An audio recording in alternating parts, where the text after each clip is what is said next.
एक लड़का नदी किनारे अकेला बैठा था। वह बहुत उदास परेशान लग रहा था। एक व्यक्ति वहां से गुजर रहा था। उसकी नजर उस लड़के पर पड़ी। वह उसके पास से और बोला, क्या हुआ भाई, इस सुनसान जगह पर ऐसे क्यों बैठे हो? उस लड़के ने कोई जवाब नहीं दिया। उस व्यक्ति ने एक बार फिर कोशिश की और उसे पूछा, क्या हुआ भाई? इस पर लड़के ने गुस्से में कहा, कुछ नहीं, अपना काम करो। व्यक्ति ने क्या किया? वह व्यक्ति बहुत ही समझदार और सुलझा हुआ था। उसने लड़के की परिस्थिति को समझा और उसके पास आकर बैठ गया और बोला, कोई परेशानी हो तो बताओ, हो सकता है मैं तुम्हारी मदद कर सकूं। लड़का बोला, मैं मरना चाहता हूं। व्यक्ति को लगा कुछ ज्यादा ही परेशान है यह लड़का। उसने कहा, यह तो अच्छी बात है, इस नदी में कूदकर तुम मर सकते हो। मरना तो एक दिन सबको है ही। तुम पहले ही मरना चाहते हो, इससे ज्यादा अच्छी बात क्या हो सकती है? वह लड़का जो भी तक उसकी बात पर ध्यान नहीं दे रहा था, अब उसकी बातों से आश्चर्यचकित हो गया। उस व्यक्ति ने पूछा, पर तुम मरना क्यों चाहते हो? लड़के को लगा कि मरना तो है ही, अब इससे क्या छुपाना। लड़का बोला, एक लड़की ने मुझे धोखा दिया है, मैं उसे बिना नहीं जी सकता। व्यक्ति बोला, वह लड़की मर गई है क्या तुम्हारे बिना? लड़के ने जवाब दिया, नहीं, वह किसी और के साथ खुश है। हम दोनों 1 साल से प्यार करते थे, साथ में शादी करना चाहते थे। वह भी मुझसे बहुत प्यार करती थी। फिर अचानक मुझे पता चला कि वह मेरे साथ साथ किसी और से भी प्यार करती है। जब मुझे पता चला तो उसने मेरा साथ छोड़ दिया और किसी और के साथ चली गई। मेरे मन में उसके लिए इतना प्यार था, फिर भी वह मुझे छोड़कर चली गई। मैं यह दुख सहन नहीं कर पा रहा हूँ। उसकी याद मुझे जीने नहीं देती। मैं उसे नुकसान नहीं पहुँचा सकता।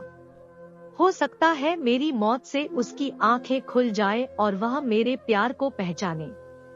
व्यक्ति बहुत समझदार था। उसने कहा, जो इंसान तुम्हें जीते जी नहीं समझ सका, वह मरने के बाद क्या समझेगा? और अगर वह तुमसे प्यार ही नहीं करती तो तुम उसके लिए मरना क्यों चाहते हो? क्या तुम्हारी जिंदगी इतनी सस्ती है कि किसी के लिए भी जान दे दोगे? तुम्हारे घर परिवार में कौन कौन है? लड़के ने कहा, माँ, बाप और छोटी बहन है। माँ पिताजी दिन भर काम करते हैं और वह भी मुझे हर बात पर डांटते रहते हैं। मैं जिंदगी से तंग आ गया हूँ। व्यक्ति ने कहा, तुम्हारा परिवार होते हुए भी तुम एक अनजान लड़की के लिए मरना चाहते हो तो तुम्हारी मर्जी, मैं तुम्हें नहीं रोकूंगा। पर जब तुम भगवान के पास जाओगे तो तुम उन्हें क्या बताओगे कि तुम एक लड़की के लिए मर गए? तुमने ऐसा क्या अच्छा काम किया है जिससे भगवान तुमसे खुश हो सके? लड़का सोच में पड़ जाता है। इसलिए मेरा कहना है कि तुम मरना चाहते हो तो तुम्हारी जिंदगी के 6 महीने तो वह करो जिससे सब खुश हो सके। अपने माँ बाप और परिवार समाज के लोगों के लिए कुछ करो ताकि मरने के बाद तुम्हें कुछ ना करने का पछतावा ना हो। और ठीक 6 महीने के बाद तुम यहाँ आना और आराम से मर जाना, तुम्हें कोई नहीं रोकेगा। लड़के को उसकी बात सही लगी। वैसे भी मरना तो है ही, तो मरना से पहले से अच्छे से जी लेते हैं। यह कहकर वह लड़का वहाँ से चला जाता है। ठीक 6 महीने बाद वह लड़का वापस उसी नदी के किनारे आता है। चूंकि वह व्यक्ति रोज उस रास्ते से जाता था, उसने देखा कि वह लड़का वापस आया है। व्यक्ति ने कहा, क्या हुआ, आ गए मरने के लिए? लड़के ने कहा, जब 6 महीने पहले मैं यहाँ से गया था तब बहुत ही उदास और परेशान था। मुझे कुछ अच्छा नहीं लग रहा था। हर समय उस लड़की की याद मुझे सता रही थी, पर 6 महीने के बाद मरने का सोच में रुक जाता था। सबसे पहले मैंने माँ बाप को खुश रखने की सोची। पैसा नहीं है मेरे पास, मैंने मजदूरी की, काम किया। पहली बार छोटा बड़ा हर काम करके जब मैं पिताजी के हाथ पर पैसा रखता, सब मुझे पहली बार खुशी का एहसास हुआ। छोटी बहन को उसकी पसंद के कपड़े और खिलौने दिलवाए, उसकी खुशी देखकर मुझे दूसरी बार खुशी का एहसास हुआ।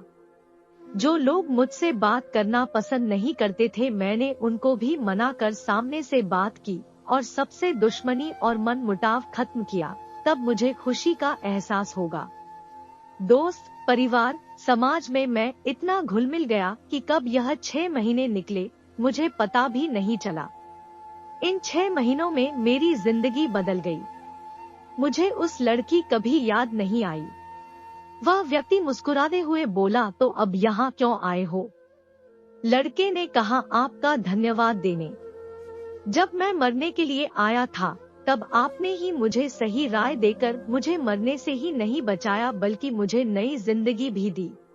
मैं बहुत ही मामूली सी बात भी नहीं समझ पा रहा था कि जो इंसान मेरा है ही नहीं उसके लिए मैं उन लोगों को छोड़ कर जा रहा था जो मुझे बहुत प्यार करते हैं। इन 6 महीनों में मैंने कभी उस लड़की की तरफ नहीं देखा, फिर भी मैं खुश था। व्यक्ति ने पूछा, उस लड़की का क्या हुआ? लड़का बोला, दोस्त बता रहे थे कि वह जिससे प्यार करती थी उस लड़के ने उसे भी धोखा दिया है और वह वापस मुझसे बात करना चाहती है, पर इस बार मैं धोखा नहीं खाने वाला। मैंने उसे साफ मना कर दिया। घर वालों ने मेरे लिए एक बहुत अच्छी और सुंदर लड़की ढूंढी है। मेरी उससे शादी है जिसमें आपको जरूर आना है। यह कहते हुए दोनों आपस में गले लग जाते हैं। हमारा वीडियो अच्छा लगा तो हमारे चैनल को सब्सक्राइब करें और लाइक, कमेंट, शेयर करें। ऐसे ही वीडियो देखने के लिए धन्यवाद।